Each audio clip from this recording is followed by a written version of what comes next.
Et bonjour YouTube, petite vidéo imprévue, enfin pas vraiment imprévue, puisque c'était de base la vidéo qui devait sortir ce soir sur une compo vachement cool. Par contre, ce qui n'était pas prévu, c'était le fait que je la recommande, mais bon, c'est tout bénef pour vous, je sais que vous aimez bien ce format. Ma piste audio était pas vraiment utilisable, du coup, étant donné que je voulais vraiment vous montrer cette petite game, on va la recommander, et ça se passe avec Enzot. Enzot qui est vraiment fort actuellement, de 1 parce qu'une des meilleures cartes du jeu, c'est la bête en taverne 3, le Sporopter qui vous donne un sort de la taverne. Et du coup, vous pouvez le donner à votre poisson et du coup avoir plus de sorts de la taverne. Mais également parce que c'est pas mal avec mort-vivant. Aussi parce que quand vous faites en sorte, maintenant les morts-vivants peuvent, depuis le shop, proc leurs effets. Et quand vous faites ça, ça le donne du coup de manière permanente, le râle d'agonie le donne de manière permanente au poisson. Ce qui peut être très fort. C'est notamment pour ça qu'ici je fais ce départ avec la 0,2. C'est pour me dire, bah, si j'arrive à avoir le mort-vivant qui la mange en taverne 2, ça le donne de manière permanente à mon poisson. Et ça peut peut-être après m'aider un petit peu. On va accélérer comme d'habitude les premiers tours, c'est l'intérêt des vidéos commentées. On perd moins de temps avec les futilités. Et on va directement vers l'essentiel. Donc bon, au début, on est contre des adversaires qui ont level up eux aussi. On prend donc logiquement pas de dégâts grâce à notre poisson. Puis là, je suis déjà face à un premier choix intéressant. J'aurais pu prendre les rolls. C'est pas un mauvais... Quand vous n'avez pas eu votre token, les rolls pour 2 gold, c'est pas mal. Sur le long terme, ça vous fait gagner de l'écho. J'aurais pu vouloir prendre la 2-3. La fineuse qui synergise quand même bien avec les morts-vivants et poissons. Le problème, c'est que ma 0-2, je suis pas sûr qu'elle meure avant mon poisson. Donc ça peut être un peu délicat. Je pense que ce que je vais faire ici, tout simplement, c'est vendre la 0-2 et acheter 2 fois les chevaliers. Parce que quand t'as une paire de chevaliers, quand même, ça donne un peu la garantie que les chevaliers grossissent bien. Et là, vous voyez peut-être déjà où est-ce que ma compo va en venir. Puisque le fait d'avoir des chevaliers qui grossissent très vite dans la partie, c'est bien, d'une part, parce que, bah, ok, tous les deux, là, maintenant, ça fait des 6-3 qui vont continuer de grossir, donc ça me donne un bon tempo, mais c'est surtout bien parce qu'il y a l'invocatrice, plus tard dans la partie, qui peut du coup me permettre de faire vraiment des abus. Déjà, Invocatrice, c'est une carte ok en tempo, même quand les chevaliers sont petits. Mais quand les chevaliers ont gonflé en début de partie, ça en fait vraiment une excellente carte. Ici, j'ai deux choix. Soit je peux directement level up, en me disant qu'en taverne 3, il y a le Sporopter qui synergise bien avec mon poisson, pourquoi pas. Ou alors je prends juste Pactole avec un taunt, c'est ce que je vais choisir de faire ici. Et je pense qu'en vrai, le choix se met pas trop mal. Ça me permet notamment de m'en sortir sur ce combat. Parce que du coup, son bouclier divin vient dans mon petit taunt. Et bah, c'est littéralement le facteur qui fait que qu'ici on s'en sort sans prendre de dégâts. Et malgré tout, le pactole va me servir à moyen terme avec le petit gold supplémentaire qu'il m'octroie.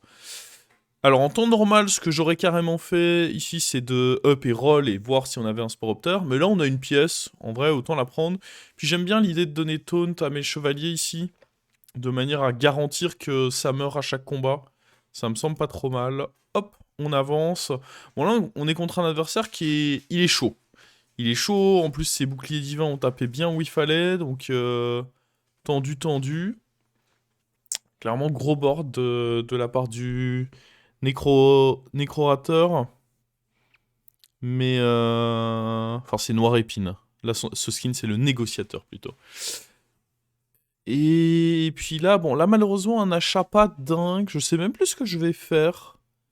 Je sais plus exactement ce que je prends. Ouais, je prends ça pour le tempo, ça donne un +3/+3. Ouais, je vais pas level up en fait. Je vais l'évoluer, on récupère une Élise, et ça c'est cool. Ça c'est plutôt cool, et après on va juste échanger, et là je récupère une carte qui est quand même vachement cool. C'est cette petite momie.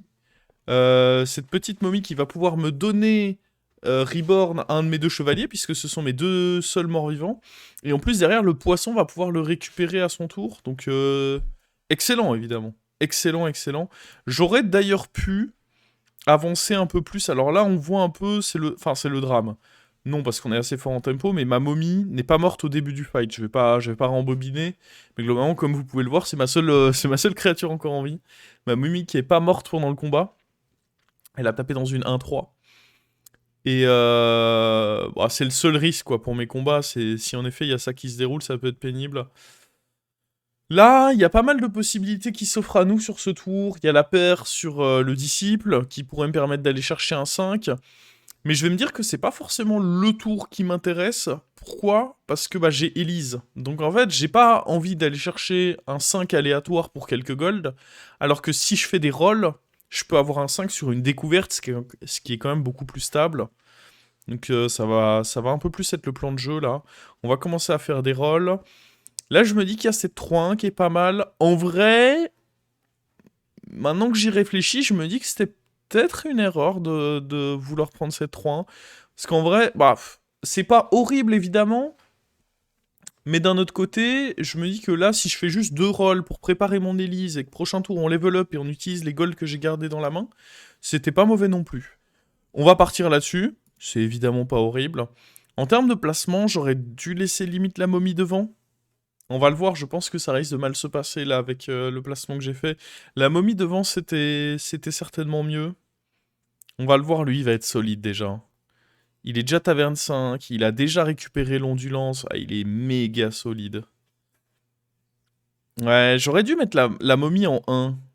Parce que là, on se retrouve dans un scénario en plus où à cause des 0-1, bah, je tue pas ma momie ou la 3-1, et là c'est le drame, parce que du coup le poisson ne les a pas récupérés non plus, c'est vraiment le drame, mais pour le coup, erreur de ma part, j'aurais dû mettre directement la momie en première position sur ce combat. Ça aurait augmenté un petit peu mes chances de gagner le combat.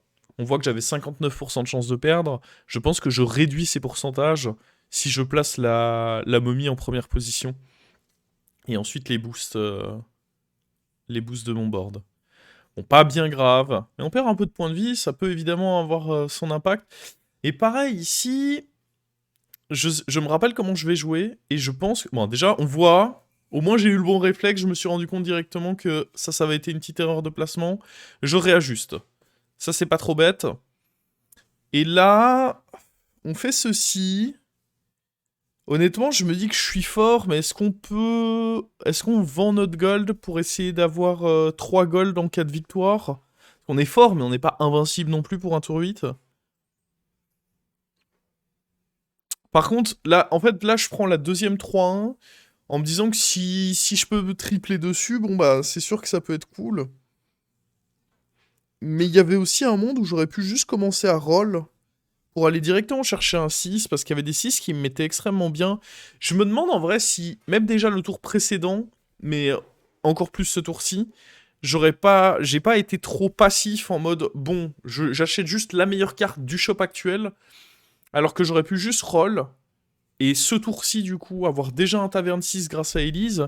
Et il y avait des tavernes 6, bah, notamment Invocatrice, qui nous mettaient trop bien. Même Kel'Thuzad, en vrai. Même Kel'Thuzad, on touchait sur la momie, c'était pas horrible. Donc, ouais. Là, de mémoire, je suis en grosse hésitation pour savoir si je grid le gold là-bas. Mais étant donné que mon adversaire est resté en taverne 4, je vais pas le faire. Je vais garder ma pièce. Voilà, il y a quand même pas mal de choses à dire sur ce tour, donc j'ai essayé le combat. Et là, ce cochon a déjà phalange dorée. Ça, c'est pas cool, hein. On voit que j'aurais pu, en vrai, on constate ici que j'aurais carrément pu faire le... Faire le... Faire le bet ici, ce serait passé, mais bon, c'est toujours plus facile à dire après coup. Oh là là, mais ça me régale. Et là, les chevaliers, ils sont en train de grossir, mais d'une force. Parce que là, il y a 4 chevaliers qui sont morts pendant ce combat. Donc ça veut dire que j'ai boosté 4 fois les chevaliers pour la suite de la partie. Et donc forcément, ça donne très envie bah, d'essayer de trouver une invocatrice, hein, tout simplement. On peut avoir de l'armure, mais je suis à 23. Si j'avais été typiquement en dessous de 15, ou si j'avais été à 26 et que ça me permettait de passer au-dessus de 30, j'aurais pris l'armure, mais... Là, dans tous les cas, si je me renforce pas, prendre l'armure va pas m'aider parce que je peux quand même me prendre 15 puis 15. Et ça me tue. Donc on reste dans l'idée de se renforcer. Je vais garder un maximum ces 3-1. Mais bon, pas... En vrai, ici, j'aurais sûrement dû... De toute façon, l'objectif, c'est de me retrouver avec 2 singes. Hein. Mais je sais plus, je crois que je vais vendre Elise en vrai. Et je pense que c'est une bêtise. J'aurais clairement pu vendre les 3-1. Je pense qu'il y a un côté aussi où j'ai un peu peur parce que... Ok, là on récupère Goldrin. Donc il y a peut-être une transition. Singe, c'est une des meilleures compos du moment, encore plus quand je joue Enzots. Il y a quand même des choses dans le shop, donc je me dis possible transi là. Qui sait? Et là on chope l'invocatrice pour le tempo. Donc là je suis un peu le cul entre deux chaises. J'ai chopé des bonnes cartes pour peut-être pouvoir jouer bête. Et j'ai des bonnes cartes pour pouvoir jouer mort-vivant. Donc un peu le cul entre deux chaises ici. Et je vais... bah, je vais évidemment prendre les spells, mais je vais pour l'instant rester dans l'idée de... je vais pas claquer mon investissement pour le singe qui est dans le shop parce que je suis pas encore sûr de partir bête. Il y a d'autres choses qu'il faut que je touche dans un premier temps pour me dire que vraiment je pars bête. D'ailleurs, niveau placement, j'aurais pu avancer. C'est un peu greedy d'avoir laissé l'invocatrice autant derrière. J'aurais clairement pu et dû même l'avancer. Mettre lui en 1, c'était bien. D'ailleurs, on a eu chaud. J'ai failli perdre mes 2 trucs. Mais ah ouais, heureusement là, on a l'effet de l'invocatrice qui proc sur le poisson parce que bah, si ça n'avait pas été le cas, ça aurait pu être très problématique. Très très problématique ici si j'avais pas eu le proc. Et là en plus euh, ça redonne la réincarnation. Excellent, excellent. On a encore réussi à énormément faire grossir. Par contre, les sorts qu'on a touchés, pas les meilleurs. Si on est honnête, là, les 2 sorts qu'on a eu, étant de taverne 5, j'ai le droit d'être déçu. Bon, là, on récupère le Reborn. Je me dis qu'en vrai, on peut certainement level up, hein. Et là, je me dis qu'il y a plus de chances que je parte vers bête. Et du coup, je vais plutôt mettre ça sur le Goldrin. Alors qu'en vrai, il pourrait y avoir hésitation de le mettre sur le truc qui donne des sorts. Je vais passer taverne 6 parce que j'ai vendu Elise, donc ça me semble important de vouloir passer taverne 6. Je sais plus si je fais la suffisance à ce moment-là. Je la fais en me disant, bon bah je suis quand même pas horrible non plus. Et dans tous les cas, je veux pas non plus grid ce sort plein de... Je l'ai pas acheté ce sort, il est arrivé dans ma main aléatoirement. Je le tente, si ça passe pas, c'est pas la fin du monde. Et on voit que ici, mon adversaire est extrêmement faible. Donc ça va passer. Alors extrêmement faible, mais il a chopé mon poisson, hein. Je vous remets juste le tout début du combat. Merde. Voilà. Hop là. Il a directement eu mon poisson, donc ça, pas cool du tout. Après, on voit, on est tellement favorable que c'est pas non plus très grave, mais bon, un peu dommage, quoi. Je me serais bien passé du fait qu'il tue mon poisson comme ça instantanément. Je vous l'avoue. Donc là, on commence un peu plus à prendre une direction de joueur bête, mais encore rien de... Alors oui, il y a déjà un truc à noter, c'est que mon adversaire, j'avais quand même 92% de chance de le tuer, il y échappe. Belle performance de sa part. Donc là, on peut découvrir un râle d'agonie, c'est déjà mieux que les sorts qu'on a récupérés juste avant. Hop, bon, on va essayer peut-être pourquoi pas de tripler Sporoptère, qui est meilleur que Raptor, hein. Il y a le sort à 4 quand même que je pense on peut tenter pour essayer d'avoir une bête. Pour l'instant, ça cible une bête et je pense que c'est pas mal. Père sur Goldrin. Ah, il y a la banane que j'aurais pu envisager, mais je suis ambitieux. Je tente la paire Goldrin. Là, il y a bah, le Titus, si j'ai envie de partir... si évidemment j'ai envie de partir vers bête, le Titus, il est indispensable. Et là, il y a le Kel'Thuzad qui me donne envie de faire des bêtises, en fait. Parce que là, le Kel'Thuzad, il signifie que je peux récupérer mon triple sur mes chevaliers, en sacrifiant mon invocatrice, dédoubler mon invocatrice, donc sur 2 tours, réussir à avoir une invocatrice dorée, et donner le râle d'agonie de l'invocatrice à mon poisson. C'est un nombre de trucs, là. Il y a de très très belles choses. Je vais prendre le grouillant, là, parce que je me dis on a quand même beaucoup de rip-hop mort-vivant, donc ça va pas être trop horrible. Et là, on a le Goldrin triplé. Et du coup, ici, je pense que je m'en mêle un peu. Je pense qu'ici, j'aurais pu... Non, j'avais pas la place. Ouais, je devais enlever le Sporoptère quoi qu'il arrive de mon board. Et donc à partir de là, j'imagine que je vire le deuxième de ma main aussi. Je sais plus comment je fais ça. Ouais, je vais utiliser ça. Mais pas forcément judicieux. Parce que là, je me rends compte que dans tous les cas, j'ai besoin d'une place en plus sur le board. Et que donc, je vais devoir virer ce Sporoptère. J'aurais pu me sortir du tour en vendant juste le Sporoptère que j'avais en main et sans claquer mes golds. C'est pas la fin du monde. Bon, cette compo, c'est peut-être pas la meilleure. Évidemment que partir pour bête, sur papier, est beaucoup plus fort. Mais je me dis que c'est la seule fois où je pourrais la tenter parce que j'ai réussi à bien faire grossir les chevaliers en early. Et, euh, et j'ai quand même le setup parfait avec le poisson de Enzot en plus. Bon là, on est contre un adversaire qui est colossal. Pour le coup, il est vraiment énorme lui déjà pour un tour 11. Mais attention, on finira par le rattraper. En termes de dégâts, il nous met pas non plus une baffe trop absurde. Si j'arrive à trouver un peu d'armure notamment, on peut repasser au-dessus du cap de 15. De 15. Donc, c'est pas encore la fin. Ici, notre triple se fait, du coup. Donc ça, c'est cool. Qu'est-ce qu'on récupère dessus? Je ne sais plus. Bon, pour le coup, rien de bien intéressant. On va prendre mes Cajaraxus, parce que pourquoi pas, mais pas très intéressant ici. Et on roll.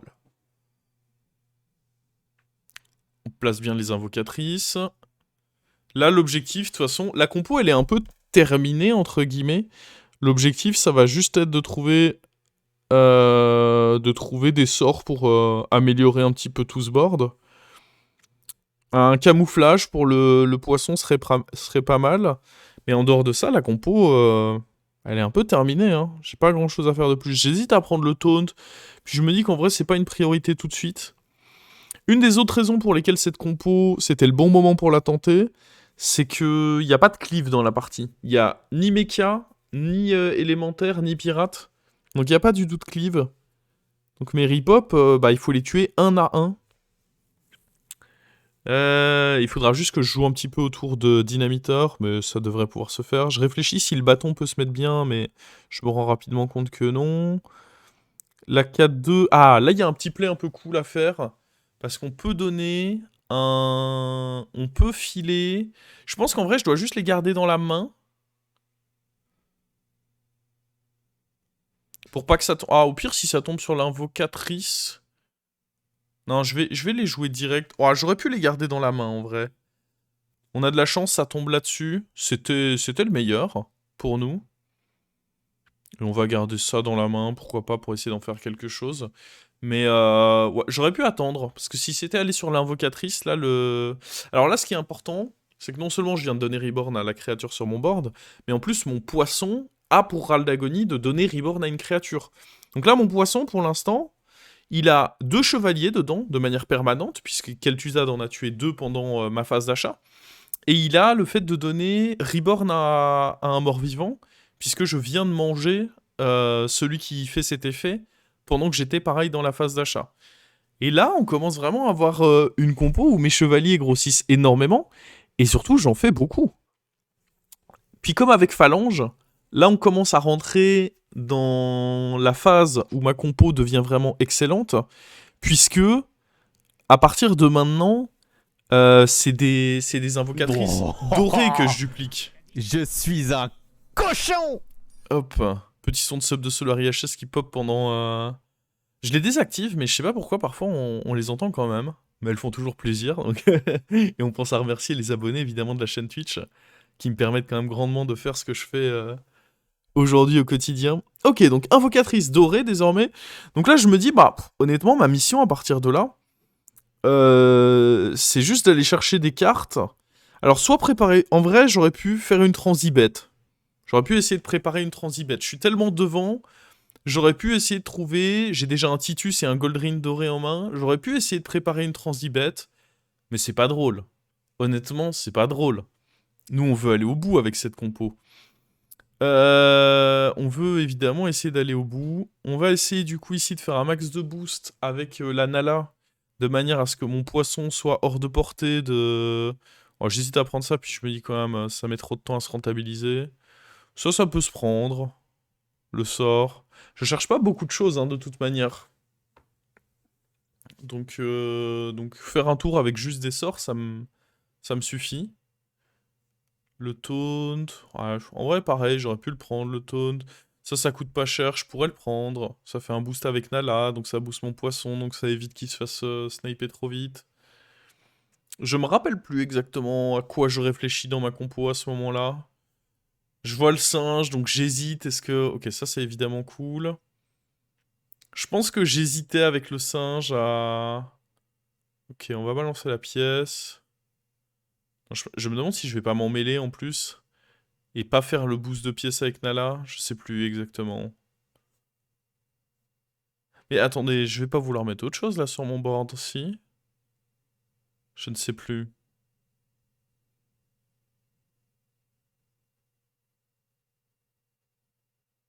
Je prends ça, ouais, ça c'est une certitude. Pour l'instant, je reste juste avec Nala. En vrai, je peux, hein. Je peux me dire que je refais un tour avec Nala. On est contre le mort. Il n'y a aucune raison de vouloir grade plus. Et donc là, hop. 2 invocatrices désormais. Et des invocatrices dorées. Ça met bien.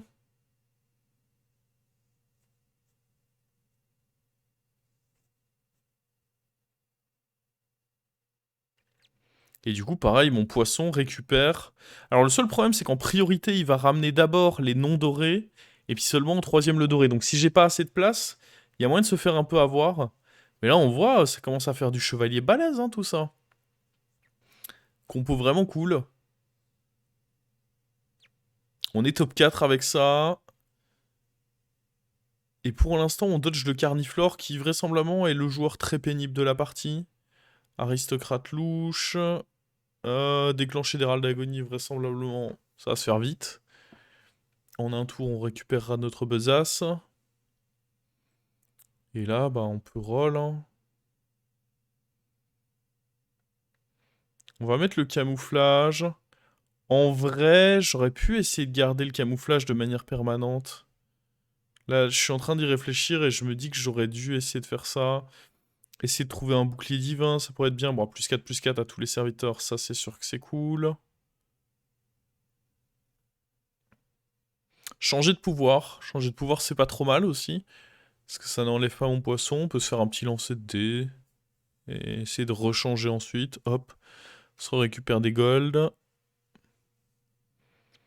Alors, on a ici la momie numéro 2. En vrai, ah, je l'ai pas pris. La 4-3 là. En vrai, je pense que je devrais, hein, essayer de refaire une réincarnation. Enfin, ouais. Ouais, fais-le, Maverick. Le Maverick du passé, là. Ouais, je pense que là, cette fois, je le vois, je vais le faire. Elle était déjà dans le shop précédent, donc j'aurais déjà pu le faire le tour précédent, mais... Bon, là, ça va sur Kel'Thuzad, pas le meilleur, du coup. J'aurais préféré que ça tombe sur l'invocatrice, mais on avait eu de la chance tout à l'heure. On peut pas en avoir à chaque fois. Il y a une invocatrice, mais en nom doré, elle m'intéresse pas des masses. Là, il y a le sort. Si ça me donne bouclier divin, ça peut quand même être vachement cool. Donc je pense qu'on va le prendre. Je sais plus. Je sais plus grand-chose, en fait, hein. Alors, on va mettre ce boost. On va prendre ça. Ah, il n'y a pas grand-chose, en effet, hein. Je confirme que là... on reprend ça, histoire d'être le plus fort possible à l'instant T, mais... je sais même pas pourquoi je fais pas les 2 bénédictions. Ok. Et là, on voit en face, il y a une compo phalange, mais elle est pas aussi... Bon, on est tour 14, un peu lent sa compo phalange, hein. Il a un peu mis du temps à toucher. Pourtant, lui, il avait phalange... C'est lui qui avait phalange dorée méga tôt dans la game. Il a pas dû très bien toucher à côté. Du coup, bah, super, hein, il ramène ses phalanges, mais ça va pas être suffisant. Ici, on a... Bon, faut dire... Alors, d'une part, pour un tour 14, il est pas si fort que ça pour une compo phalange. D'autre part, nous... A contrario, on est extrêmement fort ici. On a un board... On a un board de colosse, hein, ici. Parce que on envoie tout ça, parce que là, c'est quand même des 200-200 qu'il a en face. Et rien à faire, hein. Mes chevaliers sont trop puissants. Et en plus, là, ce qui est bien, c'est qu'il en tue plein. Et du coup, il continue à les faire grossir. Genre là, le chevalier le plus gros, 103,96, ça me régale. Ça me régale, ça me régale. Et du coup, on se retrouve top 2 avec cette compo. Alors, attention que lui, c'était un gros joueur de Naga, donc ça va pas être évident du tout. Bon, on peut prendre l'armure, mais... En vrai, je pense que vu les effets nuls que sont... L'armure sert pas à grand chose à ce stade, mais vu les effets un peu pitoyables que donnaient les autres, je pense qu'en vrai c'était peut-être pas si horrible de vouloir prendre l'armure. Il y avait un intérêt potentiellement à vouloir prendre l'armure. Là, ce que je recherche surtout, c'est le camouflage, là. Faudrait que je réussisse à redonner... Bon, évidemment, des sorts, je les prends. Rechanger de pouvoir, c'est bien. À nouveau, les pouvoirs, là, sont pas... Bah, on peut le refaire là-dessus, tout simplement. Mais ouais, j'aurais bien aimé trouver le camouflage, ici. Ouais, on trouve ceci. Ça peut... Dans tous les cas, c'est pas trop mal de booster bien le poisson. Est-ce que là, je vais avoir... Ouais, que des trucs nuls. Honnêtement, hein, ça sert à rien tout ça, je peux juste roll.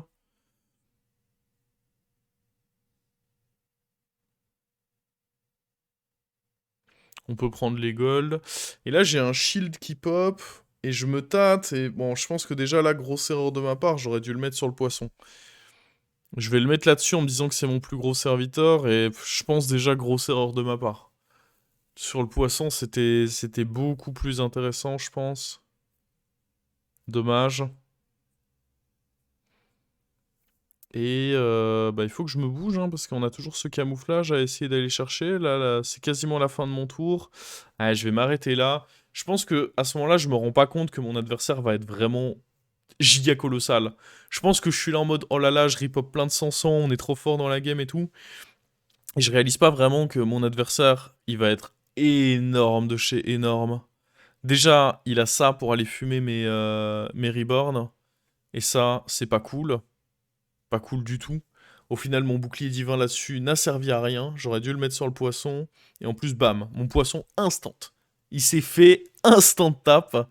Et là, bah ouais, malheureusement, malgré une très très lourde compo de notre part, ça va pas être suffisant parce en face, c'est... Bah, Naga, c'est vraiment... C'est la différence entre mort-vivant, surtout la compo que je joue là. C'est marrant quand t'as le bon setup, mais c'est pas une compo top tier. Alors que Naga, comme on peut le voir en face, bah, c'est une compo top tier. Et du coup, bah, y a rien à faire. Quelqu'un qui touche bien sur une compo pas top tier contre quelqu'un qui touche bien sur une compo top tier, en général, tu vas faire top 2 contre le mec qui joue top tier. Mais il y a eu des petits misplays de ma part. Je pense qu'en effet, essayer peut-être de garder plus longtemps le camouflage sur mon board pour pouvoir le redonner à chaque tour, pouvoir mettre le bouclier divin, des petits trucs comme ça aurait peut-être pu me permettre de gratter un peu. Je pense pas que j'aurais battu le joueur de Naga en finale. Il grossissait trop. Mais ouais, compo giga sympa à mettre en place. Si vous en avez l'occasion, ça doit être jouable avec autre chose que Enzot. Mais peut-être un peu juste si vous jouez autre chose que Enzot. Là, la force de Enzot, c'est que j'avais ce poisson qui me redonnait des reborns, qui me redonnait des trucs. Et pour peu que je puisse réussir à le protéger jusqu'à la fin, tout mon board meurt. Et puis hop, le poisson me redonne un board full avec quelques reborns à gauche à droite. Vraiment très très fort. Donc voilà aussi pourquoi je tenais absolument à vous montrer cette compo. Ça change un peu de Kel'Thuzad qu'on joue quasiment exclusivement avec Phalange. J'espère en tout cas que vous aurez apprécié ce petit contenu commenté. Et on se retrouve très vite pour de nouvelles vidéos. Ciao YouTube!